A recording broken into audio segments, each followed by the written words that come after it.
मंदिर चलेगा, ना मस्जिद चलेगा। अभी चलेगा सिर्फ विकास, विकास, विकास। देश की सच्चाई सच छुपने नहीं देंगे। तो आने वाले समय पे इस देश के जवान और किसान को अपने संसद में भेजना है और इस देश को एक भ्रष्टाचार मुक्त शासन हमें देना है। जय हिंद। किस नाम को लेकर के राजनीतिक दल को आप लोग 24 चुनाव में उतरेंगे? क्या नाम रखा गया आज आपकी कमेटी के द्वारा? जो भी नाम रहेगा वो उसका जय जवान जय किसान से ताल्लुक रहेगा, क्योंकि देश के सैनिक, जवान और आवाम, ये तीनों को हम जोड़ के नाम रखेंगे। वो अभी फाइनलाइज नहीं किया, तो हम जो जवानों का और किसानों का मिला के एक राष्ट्रीय कमेटी गठित कर रहे हैं। वो कमेटी गठित करने के बाद वो नाम हम सूचित किया जाएगा उसका। हम देश के पूरे सीटों के 545 सीट पे चुनाव लड़ने जा रहे हैं। उसमें से हम 400 सीट कंफर्म हम जीत जाएंगे। क्या मानते हैं इतने कम समय में जो आपकी तैयारी है, आप जितनी सीटें बता रहे हैं वो जीत पाएंगे? आराम से जीत जाएंगे, उसमें कोई नहीं है, क्योंकि हमारे पास वोट बैंक है।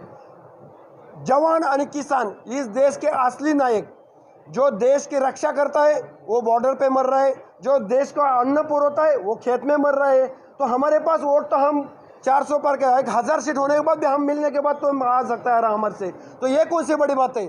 हमारे लिए बहुत छोटी बात है ये पूरा सरकार लाने के लिए आज देश के जवान और देश के किसान एक साथ आए, तो 400 पार करना हमारे लिए बड़ी बात नहीं है। इस तरीके से पहले से दो दल बने हुए, एक इंडिया गठबंधन 28 दलों का, एनडीए 30 दलों का, तो क्या लगता है कि दोनों को चुनौती देना बेहतर होगा आपके लिए?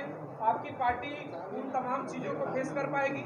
मैं ये कहना चाहूँगा, देशवासियों को ये बोलना चाहूँगा और आपको भी ये कहना चाहूँगा, ये पूरे दल एक साथ आ गए ना, फिर भी हमें कोई कुछ नहीं बिगाड़ सकता, क्योंकि आज देश के असली नायक एक साथ में है। सैनिक जब तक सांस में सांस है तब तक लड़ता है और उनको सिर्फ जीतना ही पता है। आपने देखा होगा 99 में कारगिल के समय पे टाइगर हिल पे पाकिस्तानी बैठे थे, हमारे से 1000 मीटर पे ऊपर बैठे थे, 5353 पे बैठे थे, पर मेरे देश के जाबाब जवानों को हमारे अधिकारियों ने आदेश दिया, इस मातृभूमि के सपूतों को आदेश दिया, आपको ये टाइगर हिल लेनी है। हजारों जवानों ने बलिदान दिया, आखिर टाइगर हिल लिया। वैसा हम 2024 का हम इलेक्शन जीत के रहेंगे।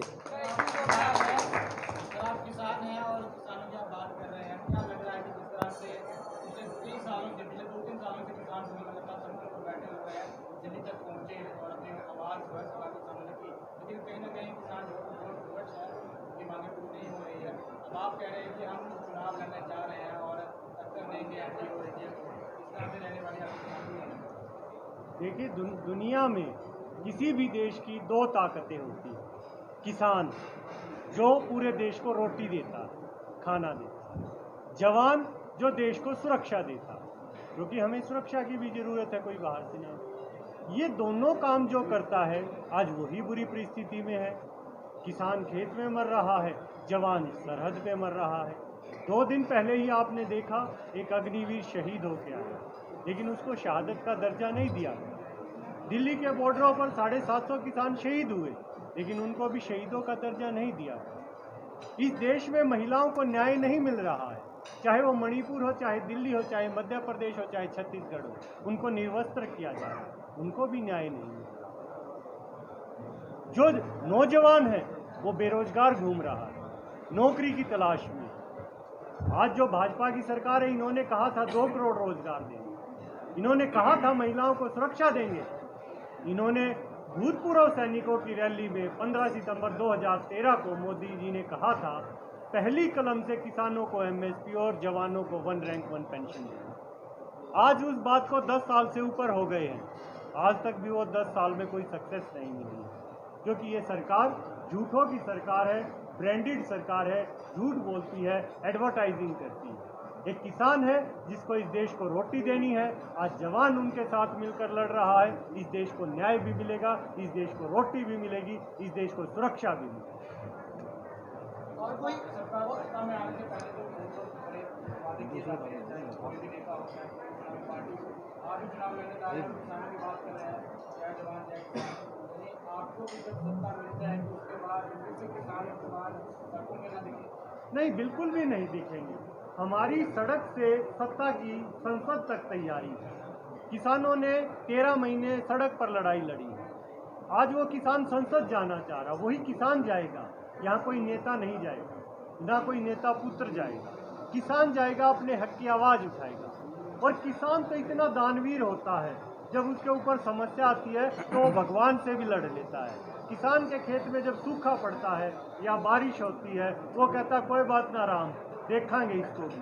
उसे ये पता नहीं होता उसने जो बीज बोया है उसका फल क्या मिलेगा, लेकिन वो बीज बोता है, वो मेहनत करता है और वो लास्ट तक लड़ाई लड़ता है। देखिए, देश में जो मैनिफेस्टो है, सबसे मैंडेटरी शिक्षा, स्वास्थ्य, रोजगार, 3 मूलभूत सुविधाएं हैं। जैसे कि हमारे अंकुश जी ने कह चुके हैं, ये 3 चीज़ें मिल जाएं, बाकी जनता, अगर आपको रोजगार मिल जाएगा, किसी को फ्री की चीज़ नहीं चाहिए। आज ज़रूरत है देश में अच्छी शिक्षा, इक्वल जो है एक जैसी शिक्षा, जो कि हाँ, इनको तो फ्री का ही सब कुछ चाहिए पूरा देश। उनको आदतें पड़ चुकी हैं, देश का खून चूसने की आदत पड़ चुकी है। आज ज़रूरत है, हमारी कोई ज़रूरत नहीं थी नेता बनने की, आज इस माँ भारती को ज़रूरत है अच्छे लोगों को आने की। अभी एक साथी ने सवाल किया था कि क्या पता उसके आपकी सरकार बन जाए, उसके बाद में भी किसान और जवान सड़कों पर हैं। देखिए, ये जो वर्दी है, आज इस वर्दी को पूरा देश विश्वास करता है। इस देश में कोई भी आपदा आती है, भूकंप हो, बाढ़ हो, दंगा हो, आग लग जाए या कोई अन्य आतंकवादी घटना हो जाती है, और जहाँ पर सरकार फ्लॉप हो जाती है, सरकार के सारे विभाग फ्लॉप हो जाते हैं, तो अंतिम विकल्प क्या बचता है? सेना बचती है, सेना। आज देश की राजनीति में 2 टाइप के एजेंडे चल रहे हैं, एक एनडीए है, एक इंडिया है। एनडीए का एजेंडा है सिर्फ मुसलमानों से खौफ पैदा करना, मुसलमानों से खौफ पैदा करना और वोट पाना। बचा लो हिंदुओं, मोदी साहब को ले आओ, अन्यथा हिंदू खत्म हो जाएंगे। दूसरा एजेंडा है इंडिया का, उसका एजेंडा है कि 2024 में बचा लो। 2024 में यदि अगर बीजेपी सरकार जीत जाएगी तो उसके बाद लोकतंत्र समाप्त हो जाएगा, चुनाव खत्म हो जाएंगे। ये एजेंडे सेट किए जाते हैं। ये 2 एजेंडे हैं। मैं पूरे देश के अपने किसानों से, मजदूरों से, गरीबों से अपील करना चाहता हूँ, हमारे पास धन बल नहीं है, हमारे पास आपकी शक्ति है। आपका जो हमारे सैनिकों के प्रति अटूट विश्वास है, प्यार है, जिस प्रकार से आप कहते हो, हे फौजी भाइयों, आप सीमाओं पर खड़े हैं तब हम सुरक्षित हैं, वही ताकत आपका हमारे प्रति जो विश्वास है, वही ताकत है हमारी। हम उसी ताकत के ऊपर हिम्मत जुटाई है और हमें पूरा यकीन है, एक तरफ इनका अरबों खरबों पैसा और एक तरफ पूरी जनता का प्यार और विश्वास। 400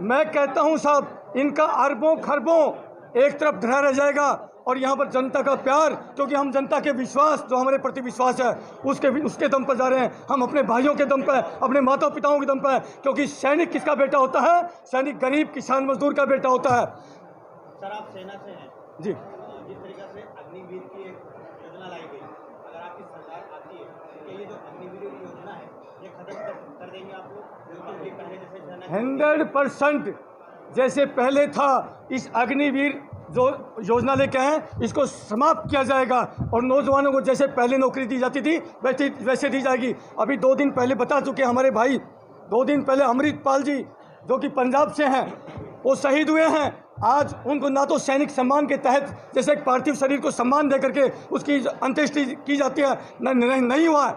बहुत दुर्भाग्यपूर्ण स्थिति है। आज जो सरकार राष्ट्रवाद का नारा लगाती है, देशभक्ति की बातें दिखाती है, आज उस सरकार ने सैनिकों का जो है एक नाम का उल्टा सहारा लेके, गंदा सहारा लेकर के सिर्फ मोदी जी जाते हैं, सैनिकों के प्रति कोई उनके पर जो प्रेम नहीं है। आज सैनिकों की गरिमा को नीचे गिराया उन्होंने। बहुत दुर्भाग्यपूर्ण स्थिति है। बाद में डिसाइड ये बहुत जल्द डिसाइड हो जाएगा। और आज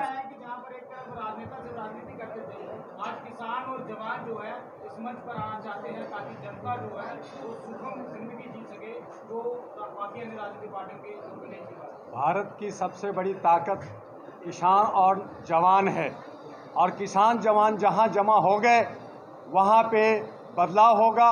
जिस तरह से लोकतंत्र को इन लोगों ने मजाक बना रखा है, इन लोगों ने नफरत का बाजार बना रखा है, हमारे बीच में नफरत फैला रखा है, हमारे बीच में आज जो हालात भारत की है वो इजराइल और फिलीपींस का हालत बनाना चाहता है। इससे बचने के लिए हम तमाम लोग, किसान और मजदूर और जवान और महिलाएं सब मिल करके इसका जवाब देंगे और 2024 में ये जो समूह देख रहे हैं ये समूह करारा जवाब देगी। और ऐसे लोग जो नफरत फैला करके और हमारे जात पात को बांट कर करके जो हमारे देश के ऊपर जो राज करना चाहते हैं, लोकतंत्र को ख़त्म करना चाहते हैं, संविधान को ख़त्म करना चाहते हैं, उसका करारा जवाब हमारे जवान और किसान 2024 में देगी। और जहाँ तक पैसे की बात है, डॉक्टर दुआ तैयार है, इनको 500 करोड़ रुपया मैं दूंगा, चाहे कहाँ से भी दूँ, लेकिन ये लड़ाई लड़ेंगे और हम इनको जीतने का पूरा आश्वासन देते हैं। हम इनके लड़ाई लड़ेंगे।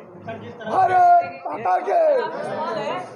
राज्यपाल मलिक जी यहाँ पे आने वाले थे, उन्होंने नहीं आ पाया और क्या मैसेज होगा? अभी मेरी तुरंत बात हुई, पहले उनका राजस्थान का प्रोग्राम 9 और 10 तारीख को था, अब उनका प्रोग्राम कैंसिल होकर 15 तारीख हो गया। अभी वो जयपुर राजस्थान में है, मेरी उनसे बात हुई है, वो कह रहे कि यहाँ के जो पूर्व सैनिक हैं OROP के लेकर या किसान संगठन जो भी इकट्ठे हुए हैं, देश हित में, किसानों के हित में, सैनिकों के हित में, हम पूरी तरह उनके फैसले के साथ हैं और आगे हमेशा उनके साथ रहेंगे। वॉइस मैसेज में से पार आया है, मैं आपके पास शेयर भी कर सकता हूँ।